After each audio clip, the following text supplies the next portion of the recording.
Chelsea akhirnya cetak gol juga. Newcastle mengakali regulasi Liga Inggris. Fans Madrid lempar uang untuk hina Joan Laporta. Terungkap, Pele sempat doakan Messi juara Piala Dunia 2022 sebelum berpulang. 3 kerugian timnas Indonesia jika tidak gelar FIFA Matchday. Halo Football Lovers, kembali lagi di Starting 11 News. Seperti biasa, kami akan terus menyajikan informasi seputar dunia sepak bola spesial untuk Anda.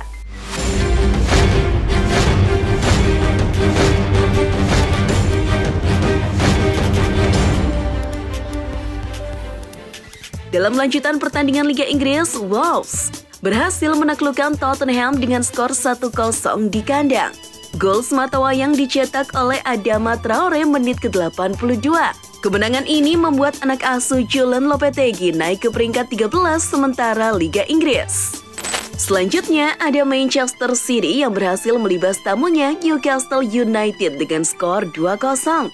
Gol pertama City lahir dari kaki Phil Foden menit ke-15 dan Bernardo Silva menggandakan keunggulan di babak kedua. Kemenangan ini membuat City tetap memperketat jarak dengan sang pemuncak klasmen, yakni Arsenal. Selanjutnya ada Aston Villa yang berhasil mengalahkan Crystal Palace dengan skor 1-0. Pertandingannya dihujani kartu kuning dan kartu merah ini berjalan cukup alot.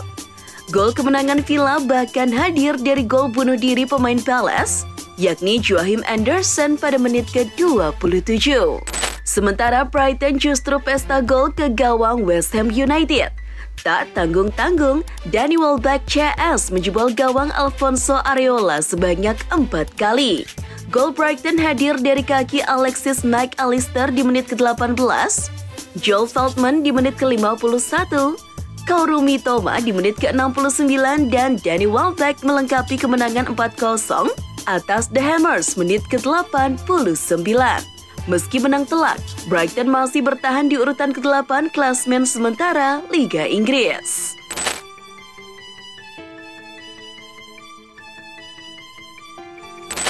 Hasil mengejutkan juga terjadi di Serie A. Sang pemuncak klasmen Napoli takluk 0-1 di kandang sendiri saat menjamu Lazio. Satu-satunya gol di pertandingan ini dicetak oleh Mattias Vecino di menit ke-67. Kemenangan ini membuat Lazio naik ke peringkat kedua dengan torehan 48 poin. Di pertandingan lain, AC Monza berhasil meraih poin penuh kala menjamu Empoli di U-Power Stadium. Monza sudah unggul sejak menit ke-19 melalui Patrick Ciuria. Namun, sempat disamakan oleh Martin Satriano pada menit ke-51. Armando Izzo juga pahlawan kemenangan Monza berkat golnya di menit ke-67. Kemenangan ini membuat Monza naik ke peringkat 10 klasmen sementara Serie A. Di sisi lain, AC Milan justru takluk di tangan Fiorentina. Bermain di kandang sendiri, Fiorentina sudah menguasai jalannya pertandingan sejak menit-menit awal. 2 gol La Viola dicetak oleh Nicolas Gonzalez dan Luka Jovic. Milan hanya mampu membalas 1 gol melalui Theo Hernandez. Sedangkan di La Liga, Atletico Madrid berhasil menang banyak saat menjamu Sevilla di Wanda Metropolitano. Anak asuh Diego Simeone menang 6-1 atas tamunya tersebut. Dengan kemenangan ini, Atletico naik ke peringkat 3 klasmen sementara Liga Spanyol. Bergeser ke Bundesliga, Borussia Dortmund berhasil mengalahkan RB Leipzig dengan skor 2-1. Kemenangan ini sangat penting bagi Marco Reus CS karena mereka bisa memberikan teror kepada sang pemuncak klasmen Bayern Munchen. Dilansir BR Football, kemenangan di Borussen kemarin membuat persaingan papan atas Bundesliga makin ketat. Kini, Bayern dan Dortmund sama-sama mengantongi 49 poin. Kira-kira siapa yang akan keluar sebagai juara? Arsenal dibuat kerepotan oleh tim papan bawah Bournemouth.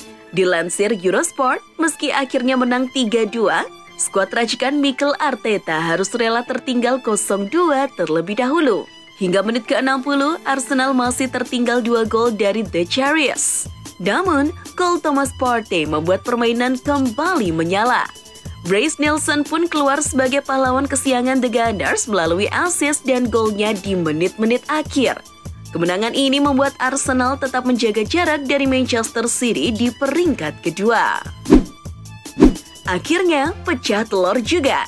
Setelah dikabarkan tak kunjung mencetak gol sejak Februari lalu, Chelsea akhirnya berhasil mencetak gol di kemenangan 1-0 atas Leeds semalam. Dilansir Sky Sport, gol penting Chelsea lahir dari tandukan Wesley Fofana di menit ke-53.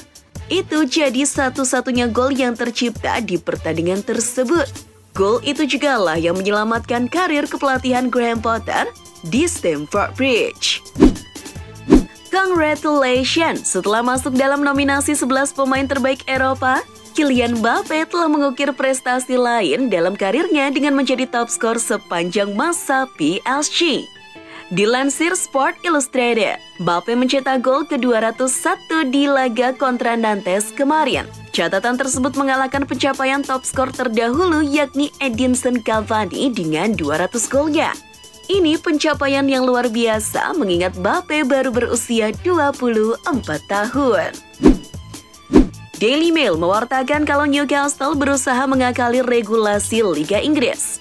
Pihak klub sempat memberikan jaminan kalau mereka tidak berada dalam naungan negara Arab Saudi, tapi sekarang Newcastle dalam pengawasan yang lebih ketat. Menurut laporan, pihak Arab Saudi menganggap Premier League ini bodoh karena bisa menerobos kebijakan setelah pengambil alihan klub yang cukup rumit pada 2021 kemarin.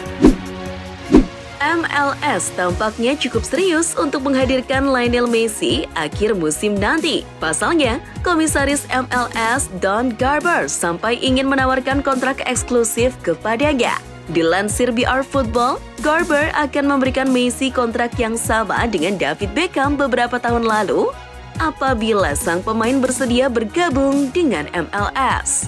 Jadi, apabila kesepakatan ini berhasil, Messi akan mempunyai hak untuk mendirikan klub sepak bolanya sendiri di Liga Amerika Serikat tersebut.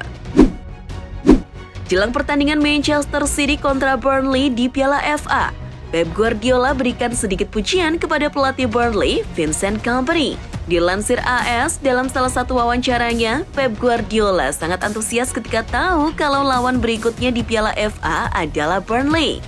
Menurut Pep, Kompany merupakan manajer yang hebat. Pep juga yakin kalau suatu saat nanti Kompany akan menjadi pelatih Manchester City selanjutnya. Sebuah kejadian unik terungkap sebelum laga semifinal Copa del Rey yang mempertemukan Barcelona dan Real Madrid. Dilansir Mundo Deportivo, fans Madrid menyanyikan yel-yel yang menghina Presiden Barca, Joan Laporta, mengenai skandal penyuapan wasit. Beberapa oknum fans Madrid tertangkap kamera sedang melemparkan uang bergambar Laporta ke jalanan sambil berteriak, "Laporta, bayar aku." Proses penjualan Manchester United tampaknya sudah memasuki babak baru. Dilansir Sky Sport, dua calon kuat yakni Sheikh Jassim dan Sir Jim Ratcliffe akan segera mengadakan pertemuan dengan pihak United untuk membahas kelanjutan negosiasi mengakuisisi klub. Kabarnya, mereka akan bertemu dengan pihak Rain Bank terlebih dahulu sebelum diberikan akses ke informasi keuangan Manchester United. Bintang muda Manchester United, Alejandro Garnacho, tampaknya sudah memutuskan tim nasional mana yang akan ia bela. Dilansir Mirror, Garnacho dikabarkan telah memilih untuk bergabung dengan timnas Argentina di tengah rayuan dari timnas Spanyol. Garnacho sendiri punya hak untuk membela salah satu dari negara tersebut karena ia lahir di Spanyol dari seorang ibu asli Argentina. Kini, Garnacho telah masuk dalam daftar 35 nama yang dipanggil Lionel Scaloni untuk dipersiapkan jelang jeda internasional akhir Maret nanti. Hasil sarasehan bersama Ketua Umum PSSI kemarin menunjukkan kalau Liga 2 resmi tak dilanjutkan tahun ini. Menurut Bola Sport, hasil keputusan itu bocor sesaat setelah acara musyawarah itu selesai. Dengan tak berlanjutnya Liga 2, masyarakat Indonesia menyebut Erick Thohir telah mengingkari janjinya sebagai Ketua Umum PSSI yang baru. Pasalnya, melanjutkan kompetisi Liga 2 merupakan salah satu visi Erick Thohir. Tersiar kabar buruk bagi klub-klub Liga Inggris yang doyan menggunakan pemain asing. Dilansir Daily Mail, FA bakal menetapkan aturan baru yang mengatur soal penggunaan pemain asing di Liga Inggris. Mereka akan membatasi penggunaan pemain asing demi memberi kesempatan pada pemain lokal untuk tampil di kompetisi. Semua ini dilakukan setelah ada usulan dari pelatih timnas Inggris Gareth Southgate. Menurutnya, apabila klub Inggris kebanyakan pakai pemain asing, itu akan merusak perkembangan timnas Inggris. Setelah menyatakan ingin hengkang dari Liverpool pada akhir musim nanti, Roberto Firmino dikabarkan akan segera mencari klub baru yang mau menampungnya. Dilansir Football Espana, Atletico Madrid jadi yang terdepan untuk mengamankan jasa pemain Brasil tersebut. Diego Simeone akan membiarkan Joao Felix bergabung dengan Chelsea secara permanen demi mendapatkan tanda tangan Firmino. Sevilla dilaporkan tertarik mengontrak Donny van de Beek di jendela transfer musim panas. Manchester United kemungkinan akan menjual Van de Beek di akhir musim, tetapi itu akan tergantung pada apakah ada tawaran yang tepat untuk pemain internasional Belanda itu. Keinginan MU melepas Van de Beek tampaknya mungkin terjadi dan Sevilla diduga telah menunjukkan minat sebelum Januari. Sevilla juga dikabarkan tertarik untuk mendatangkan Victor Lindelof dan juga Alex Telles. Pemain incaran MU, Eric Maxim Choupo-Moting, resmi memperpanjang kontraknya di Bayern Munchen. Pemain timnas Kamerun itu perpanjang masa baktinya selama setahun di Bayern atau hingga 2024. Choupo-Moting bersedia memperpanjang masa baktinya setelah Die Rotten menawarkan gaji sebesar 10 juta euro per tahunnya. Dengan begitu, MU harus gigih jari. Pasalnya, setan merah telah lama membidik Moting. Timnas Brasil mengumumkan skuad resmi untuk melakoni jeda internasional atau FIFA Matchday pada akhir bulan Maret 2023. Dari 23 pemain yang dipanggil, ada cukup banyak pemain bintang yang tidak dipanggil meski tidak cedera. Pemilihan skuad sudah melalui pertimbangan pelatih sementara Brasil, Ramon Menezes. Dua pemain bintang yang tidak disertakan Menezes ke dalam skuad adalah Alisson dan Gabriel Martinelli. Menezes ingin memberikan kesempatan bagi beberapa pemain muda yang dianggapnya berpotensi. Pemain internasional Ekuador Moises Caicedo menandatangani kontrak baru jangka panjang di Brighton. Caicedo telah berkomitmen untuk masa depan jangka panjangnya ke klub dengan menyetujui kontrak baru yang berlaku hingga 2027 dengan opsi perpanjangan untuk 1 tahun berikutnya. Pemain berusia 21 tahun itu hampir selalu hadir di tim utama Brighton sejak melakukan debut Liga Premier pada April tahun lalu.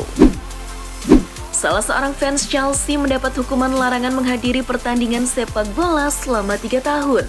Hukuman itu sebagai akibat dari perilaku rasisnya kepada Son Heung-min saat Chelsea menjamu Spurs di Stamford Bridge. Pria bernama Thomas Bursell yang berusia 30 tahun dari Croydon, London Selatan, membuat gerakan rasis ketika striker Korea Selatan itu mengambil tendangan sudut pada laga Liga Premier 14 Agustus silam. Selain larangan datang ke stadion, Bursell juga didenda 726 pounds atau setara dengan 13,3 juta rupiah. Sebelum menandatangani perpanjangan kontraknya dengan Juventus, bek Brasil Danilo memiliki daftar pengagum termasuk Manchester United, Bayern Munchen, dan Atletico Madrid. Football Italia mengklaim Danilo menolak untuk kembali ke Manchester demi melanjutkan dengan Juve. Tinggal di Turin adalah prioritas utama Danilo yang menganggap kota itu menawarkan keseimbangan sempurna antara kehidupan dan juga sepak bola. Putri Pele, Kelly Nascimento mengungkapkan fakta baru 2 bulan pasca berpulangnya legenda Brasil tersebut. Pele meninggal dunia pada 29 Desember 2022. Sebelum itu, ketika masih dirawat di rumah sakit Albert Einstein dan Piala Dunia 2022 telah mencapai babak perempat final, Pele sempat mendoakan Lionel Messi dan timnas Argentina menjadi kampiun turnamen akbar 4 tahunan tersebut. Dan doa Pele ternyata diijabah oleh Tuhan. Timnas Indonesia kembali terancam gagal menggelar pertandingan internasional pada agenda FIFA Matchday periode Maret 2023. Tentu saja hal ini akan dapat merugikan Indonesia. Kerugian pertama, ranking FIFA Indonesia tak meningkat alias stagnan. Kerugian kedua, Indonesia tak punya modal untuk mengukur kemampuan sebelum bertanding di Piala Asia 2023. Kerugian ketiga, kekompakan dan keharmonisan pemain timnas dapat terganggu karena tidak berkumpul dan bermain. Calon pemain naturalisasi timnas Indonesia U20, Justin Hubner masuk daftar pemain yang dipanggil Belanda U20 dalam rilis resmi KNVB, Kamis 2 Maret. Dalam rilisan tersebut, pemain Martin Reusser memanggil 35 pemain. Mereka ini dipanggil untuk melakukan pertandingan uji coba melawan Prancis pada 25 Maret 2023. Meski nantinya membela Belanda U20 melawan Prancis, tidak akan berdampak langsung terkait perpindahan federasi dari KNVB ke PSSI di FIFA. Pasalnya laga ini tidak resmi. Lorenzo Cassini, Presiden Serie A, sebut birokrasi berbelit hambat rencana pembangunan stadion baru AC Milan dan Inter Milan. Diketahui klub Serie A dari AC Milan dan Inter hingga Roma dan Lazio sangat ingin meninggalkan stadion mereka saat ini yang dimiliki oleh pemerintah kota setempat. Klub tersebut ingin pindah dan membangun stadion sendiri untuk memberi kontrol yang lebih besar dan pendapatan yang lebih tinggi. Itulah informasi seputar dunia sepak bola spesial dari Starting 11 News. Screenshot tayangan ini, post di sosial media kalian, dan tag Starting 11 Network. Jangan lupa untuk like, share, dan subscribe. See ya!